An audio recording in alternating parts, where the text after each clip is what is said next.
Makaigan bakasyon muna si dating DILG Undersecretary Rico Puno pero handa raw siya sumunod kay Pangulo Aquino sakaling bigyan uli siya ng bagong posisyon. Para naman sa ilang mambabatas, nararapat lamang ang pagbibitiw ni Puno at nararapat lang di magpahinga na muna siya sa government service. Darito ang report.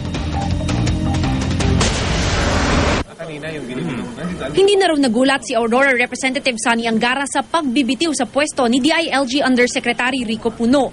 Tradisyon naman daw talaga na kapag may bagong kalihim ang isang kagawaran, nagko-courtesy resignation ang political appointee para makapili ng mga taong pagkakatiwalaan ang bagong kalihim. Maaring iiwas na rin siya dun sa mga kontrobersiya na yon dahil hindi naman bago yan pagka may mga kontrobersiya. Nagre-resign rin ng ibang opisyal at o maaaring ding may ibang plano sa kanya si Pangulong Aquino.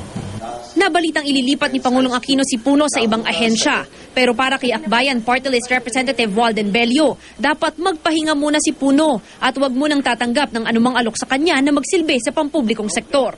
It's a plus for the country. It's a plus for the president. And sa tingin ko, it's a plus for Mr. Puno. At this point, siguro it might be good for Secretary Yusek Puno to take a rest. Maybe take a rest from the public sector. And maybe he'll be better in the private sector at this point in time. Para naman kay Puno, susunod lamang siya kay Pangulong Aquino. Nasa presidente po yun. At ako naman, alam mo naman tayo, volunteer lang tayo, sundalo tayo na sumusunod lang sa utos.